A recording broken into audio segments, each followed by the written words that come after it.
now move to board member reports. We'll start with Member Storm. Thank you, Mr. President. My activities since the last time that we met, I've attended most of the Student Senate meetings when my time allowed. And also, I've chaired 2 of the Board of Governors Student Affairs Committees meetings. And in our last one, we'll be meeting again May 4th. And during the meeting coming up, we're trying to put together a strategic plan on how the students can better their relationship with the Board of Governors. Okay. Thank you. Member Hawkins. Thank you, Scott.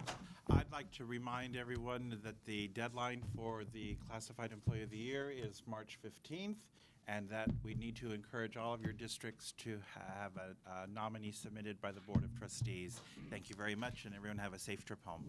Yeah. Member Belinsky. Member Baca. Well, first of all, I want to publicly thank the Chancellor for his many years and very significant contributions to the state and to the community colleges.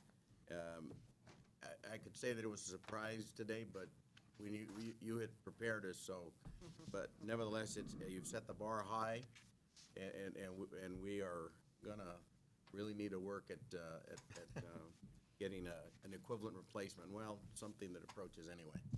But thank you again. Want to congratulate the Hayward Award winners that showed up that were presented with the award this morning. And the legislative trip to Washington was very successful. Marlene, thank you very much, Vice Chancellor Garcia.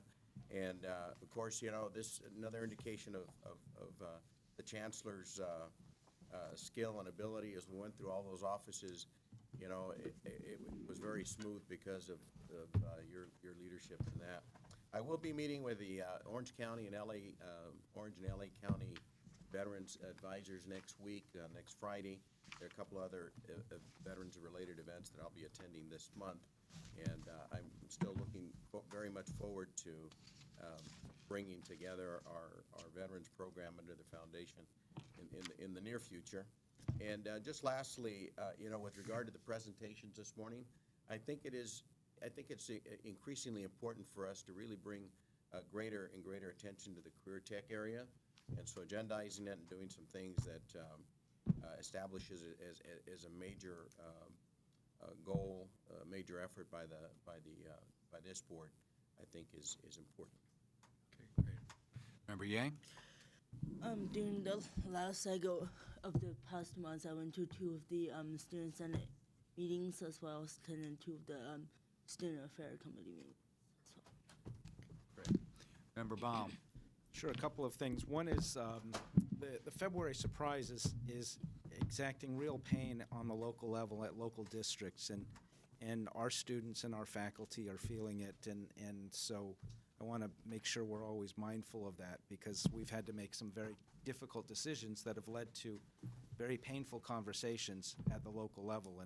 And as we talked about the progress that was made on the degree achievement too, in addition to holding the other districts accountable who aren't measuring up, not only speak to the administration, but speak to the local boards of trustees, because they're going to want to know that their districts are how they're being perceived.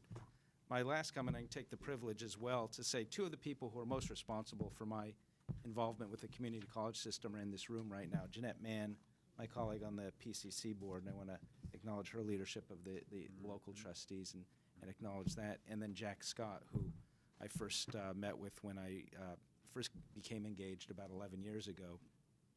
And he was nothing but encouraging and supportive, and provided a real mentor role to me personally as I began to get involved. And I was surprised when he was going to be retiring from the state senate, I shared this earlier, that he was willing to even consider stepping into this role as chancellor. And I said, are you sure, like, Lakrita's okay with this?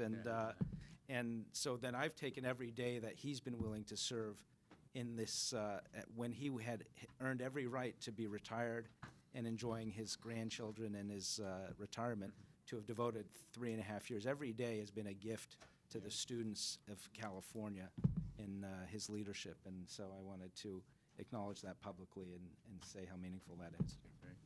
Member Reed, we passed over you while you're out of the room. Do you have a report?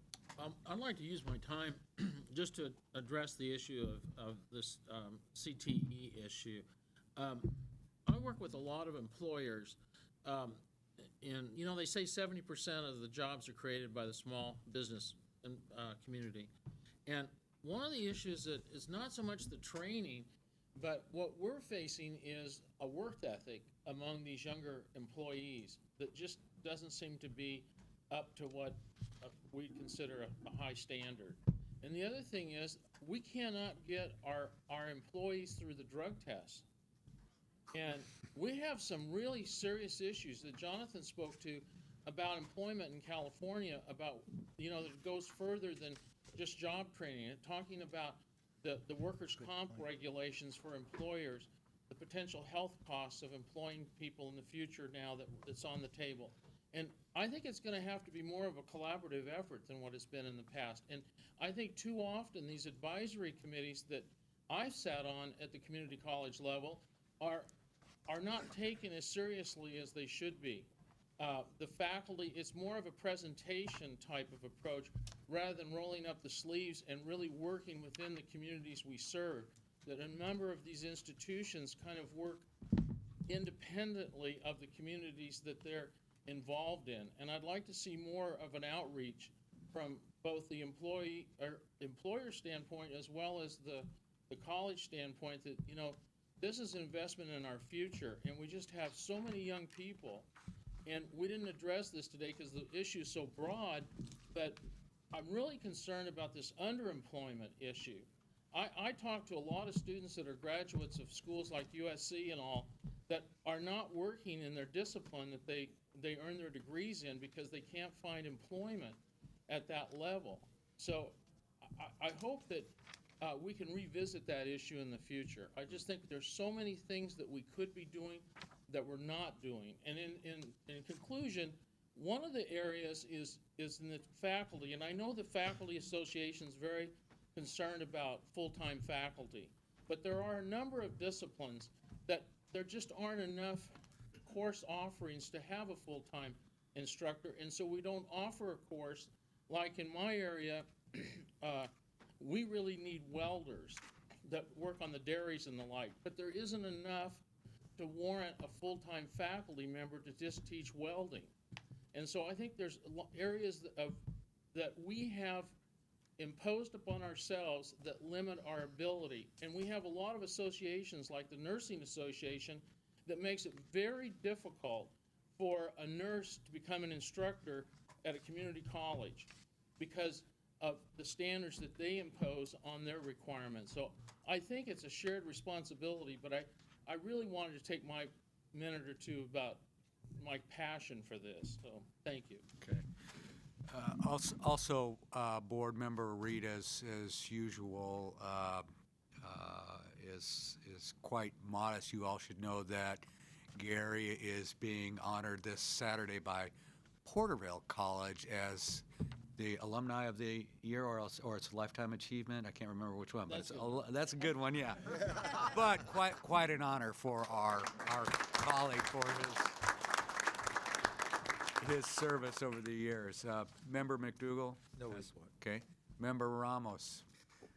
Yes, thank you, Mr. President. I have just recently been asked to join two new important groups for board service. One is that I'll be joining Alice Perez on the Economic and Workforce Development Program Advisory Committee. So in light, especially of our conversation today, I'm particularly interested in taking some cues from what we heard from the panel and from Gary Reed just now.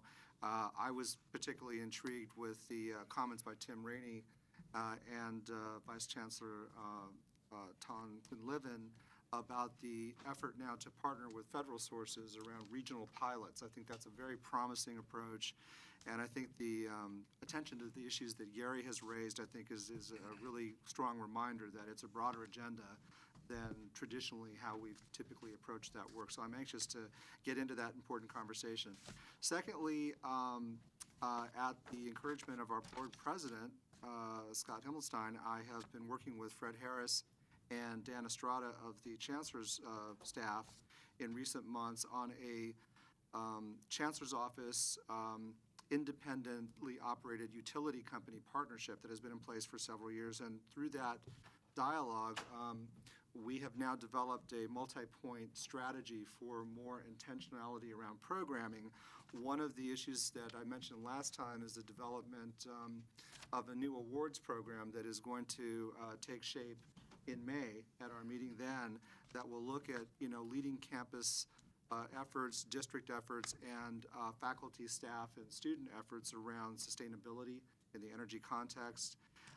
We're also looking at efforts to expand the dialogue with important nonprofit advocacy organizations like the National Resources Defense Council and the Association for the Advancement of Sustainability in Higher Education, so that we have the benefit of their views on strategies and efforts to advance and achieve energy savings in our system. So I'm excited about that work as well. And then finally, and more unfortunately, I've been in contact with much of the leadership at Cuesta College in my local community of San Luis Obispo, which has received some very disturbing news on its accreditation status in the last couple of weeks. And obviously that's a source of great concern to me personally, and I think to us systematically. So I'm trying to track that situation in the most appropriate and helpful ways that I can. That's my report. Thank you. Member Malliman. I attended 2 of the Student Affairs Committee meetings. Well, I should say one was by teleconference. And I attended the Student Senate meeting last month. And as someone who hates to miss a party, I went to the FAC Hospitality Suite at the Democratic State Convention. Very good. Member Berg. I just want to thank our Chancellor for all the service that he's given us for all these many years, because having been, since I'm a trustee at City College of San Francisco, I'm very much aware of all that you've done for all of us, and I want to thank you on behalf of all the community colleges for what you've done for us, and wish you a wonderful retirement, and go ahead and do it. You'll love it. Thank you. That's all. Member Azumi. Thank you very much. I attended the Asian Pacific Youth Leadership Dinner with members of the Chancellor's staff, and that was an extremely successful event, and food was great over at the Fortune House. Also, too, as some folks probably know, I'm the president of the U.S. Army's Advisory Board for Northern California, and just as an FYI to folks, I just appointed as the chair of my Education Committee our former colleague, Barbara Davis-Lyman. So she's going to continue to be very active in those affairs, and I'm sure interact with this board, especially with the Veterans Committee at some point. So we're keeping her active. There's no retirement for her, and I'm sure there'll be no retirement fully for Chancellor Jack Scott. So I want to add my thanks to the Chancellor. I think that when I was president of the board and the Chancellor, we were able to get Jack Scott to be the Chancellor. That might have seen a very odd fellows pairing, but I think that, it turned out to be, terrific for the system that we've had the services of Jack Scott for these many years. And I want to, second all the things that my colleagues have said around the table, and that we have truly been blessed, Jack. Members, I now have a complete list of member requests on committees, so I will get back to you shortly. Everybody's responded that's going to respond. So